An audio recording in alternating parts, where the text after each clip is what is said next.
Hi. In the current COVID-19 crisis, many parents are having to step up to the role of teacher.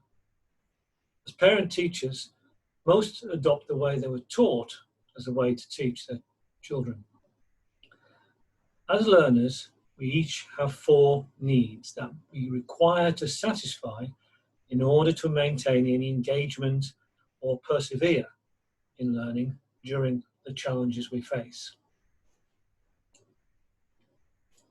I want to share these four needs with those who may have to step into the role of teacher and show the impact they have on a learning relationship and how parents can navigate supporting learning at home. We all want learners to commit to the process of learning. We are looking to create learner engagement, and to do so, we need to build a learning relationship. There are some basic conditions that have to be satisfied in order for learners to be able to become involved and sustain their interest in learning. Learning takes place best when we have a reason to learn, a driver. For example, if going on a dream holiday was conditional on being able to swim, I think you would attempt to learn to swim. This learning driver has to be powerful enough to overcome any and all diversions. Because unlike a school, the home has many functions, any of which can distract the learner. Our learning environment is important in the learning process. You can't force somebody to learn, and fear is not a powerful learning driver. In fact, it's the opposite. It's hard for us to learn when we feel fearful or anxious. So telling a learner they have to learn something is not enough to make them learn it, or to be actively engaged in learning. Being able to make the unwilling willing is a challenge for all educators. What form the need to learn takes, or where it comes from, or how it is created, is important to anybody leading learning. Learning is a process that is need dependent. That is, there's a number of conditions that have to be met for learning to take place. To learn, we need to focus, to reflect, and to be able to ask questions. Maslow highlighted a set of human needs, from our physiological needs through to self-actualization. From basic survival to achieving our potential, in other words. Pupils cannot engage in learning if their basic needs for food, water, shelter, feeling safe, etc. are not satisfied. If our needs are not addressed, we won't enter into that learning relationship. We'll be distracted by other things.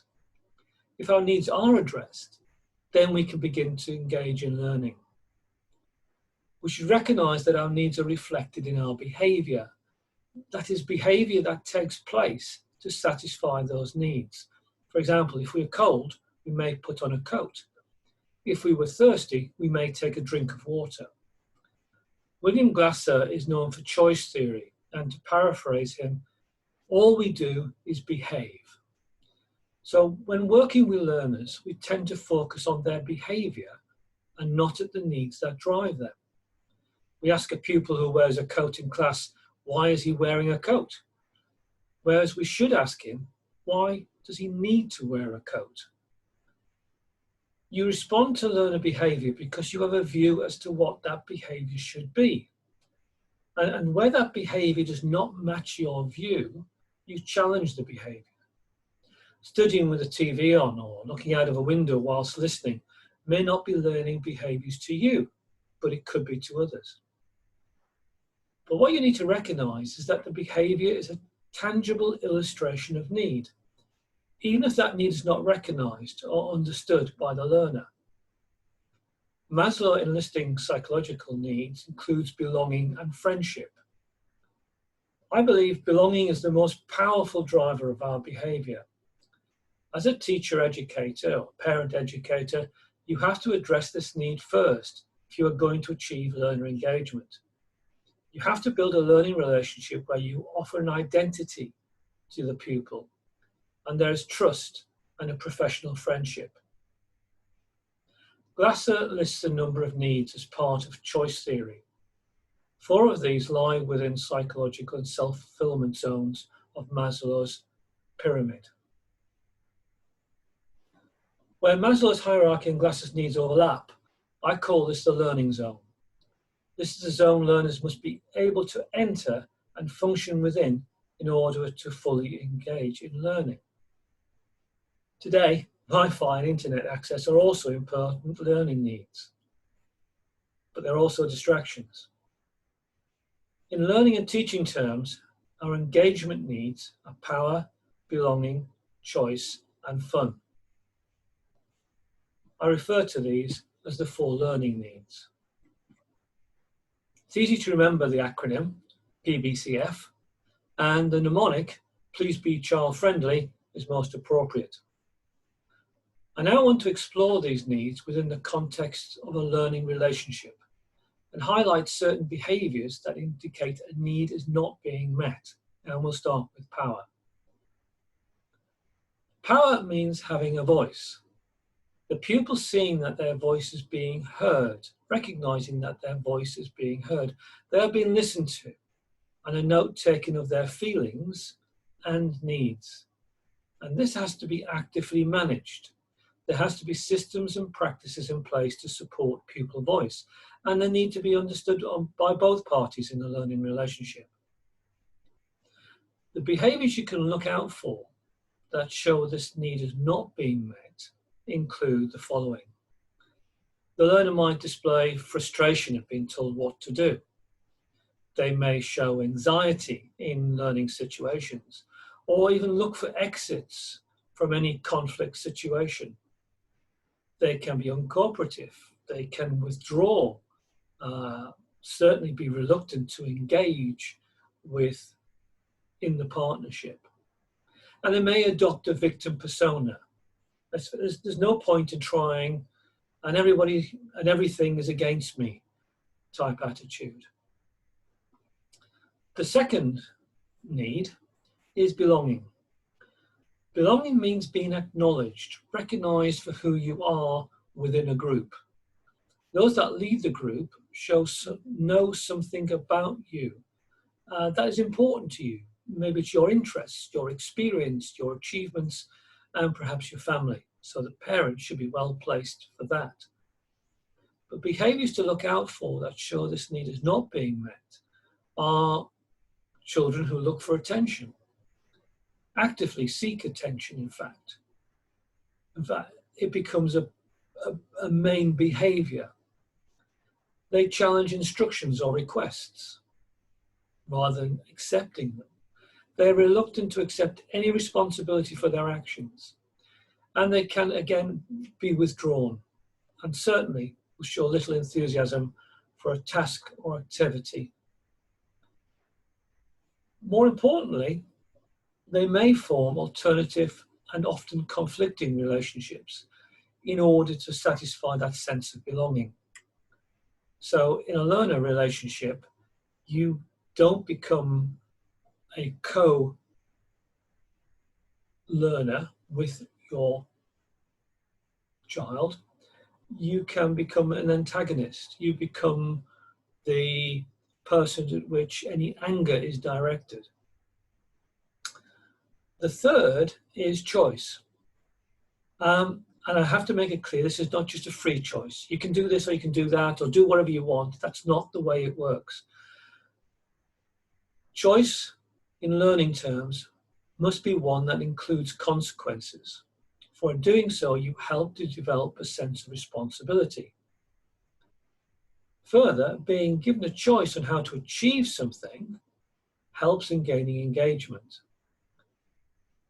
The behaviours to look out for that show that this need is not being met include being reluctant to make decisions. So you ask them what they want to do, they won't say, they don't know, there's nothing forthcoming. So you end up having to direct the learning, which again takes away power from the learner. So they will defer to what choices are made for them and without any commitment to that choice.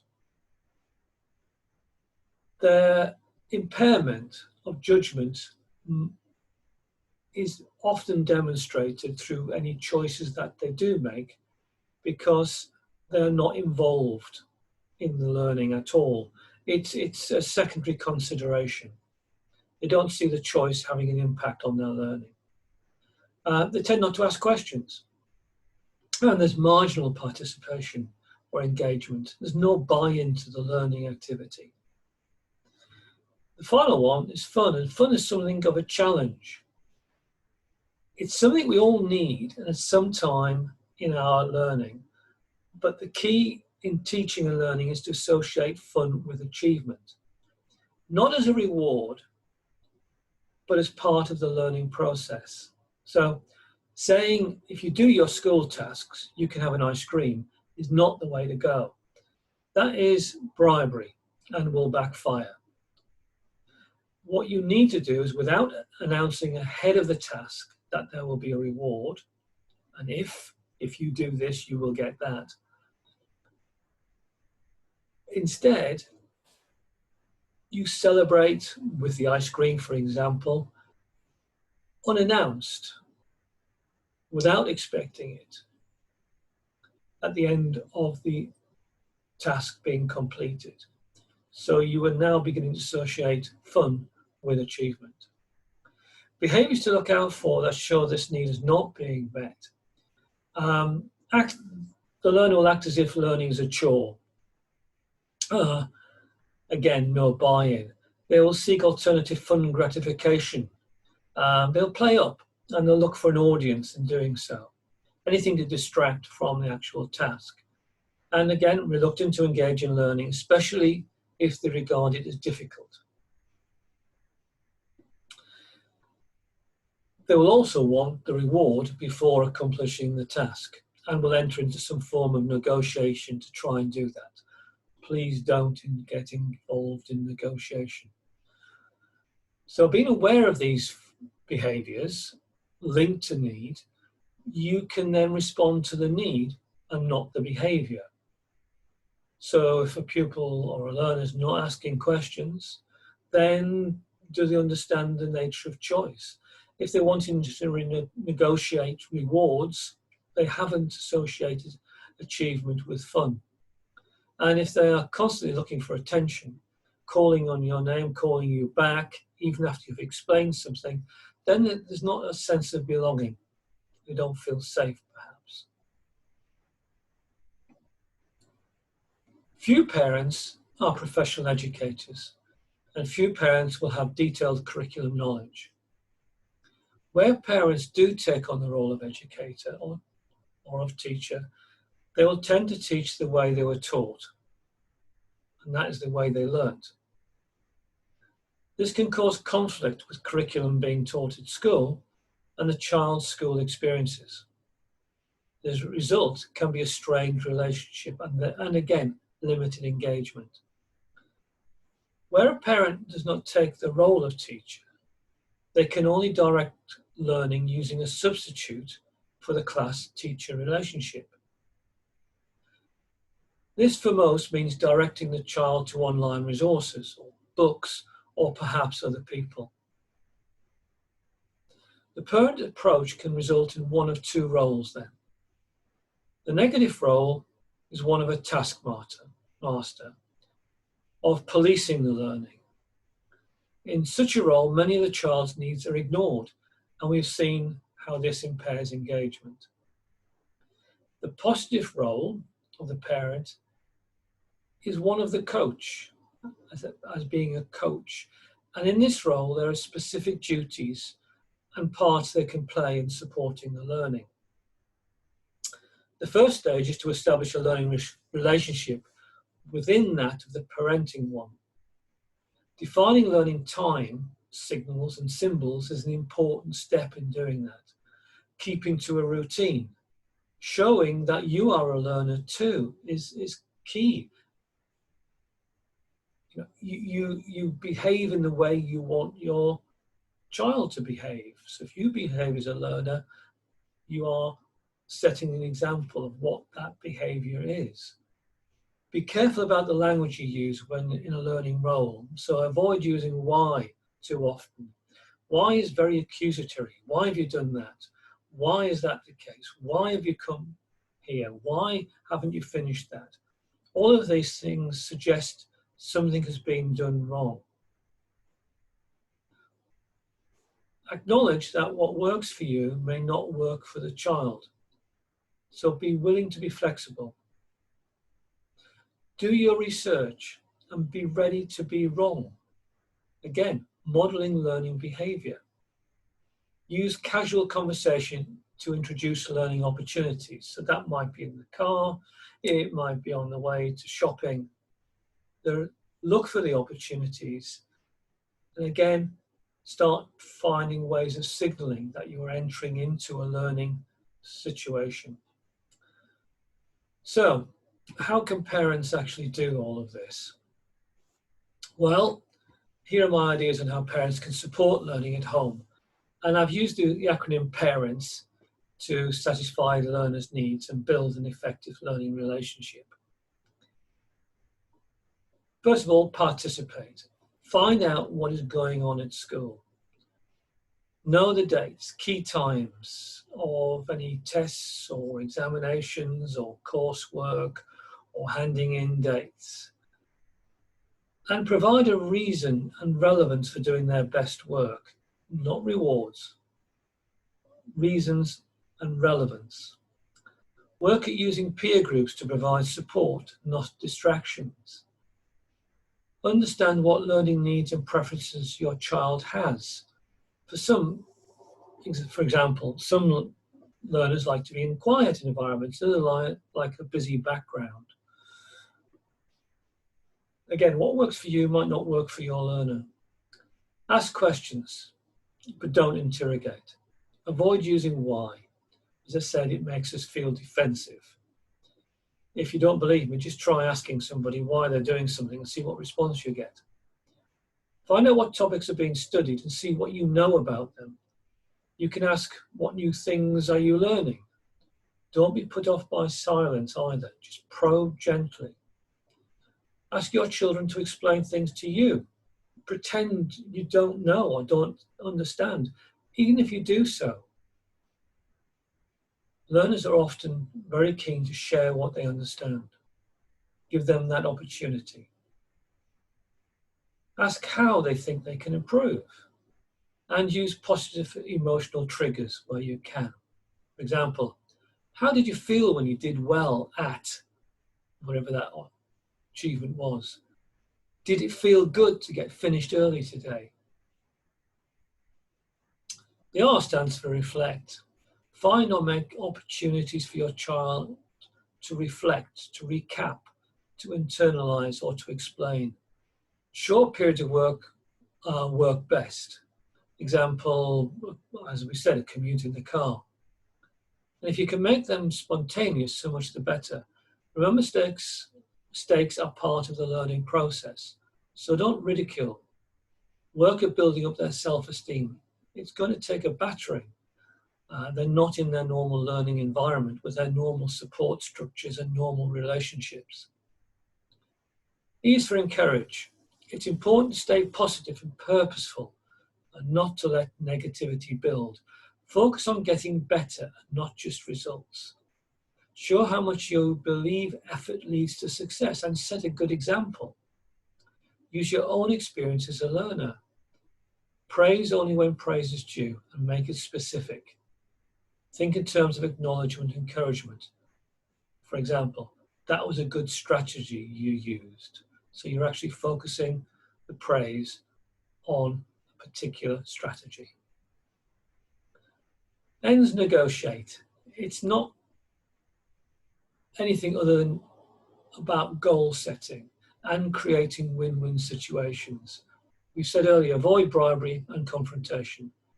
Talk about the consequences of choices and be consistent. So you are not talking about the individual, about the person. You're talking about the choices that they're making. And once they get into the idea of being able to make choices, then they can see that options are open to them, and so are the consequences. Time management. If only we could do this. Our lives are influenced every second. There's input from all over the place these days. TV, radio, social media. So a break or a leisure activity is as important as studying if it's managed properly. Breaks can keep us fresh and can break a negative mood and re-energize us. So plan to try to minimize anxiety and stress where you can. Rehearse what will happen at key times so they are part of the process and as normal or familiar as they can be. And the S, well, it stands for stand back. Learning to stand back is probably the hardest thing for a parent to do. Let them make mistakes. It's part of learning. Your job is not to do it for them. I know this can be nail-biting and frustrating, but better to learn the lessons of life early. In doing so, and with their help, learners will develop strategies for overcoming challenges. Well, there you have it, how parents can build effective learning relationships with their children, along with how to identify and respond to their needs. If you want to explore my work, then these are my contact details, my Twitter name, along with my website and blog addresses. I'm happy to respond to any questions you may have, so you can send me an email. You can tweet questions to me, or you can leave messages on the blog. Lots of options for you to get in touch. I look forward to hearing from you.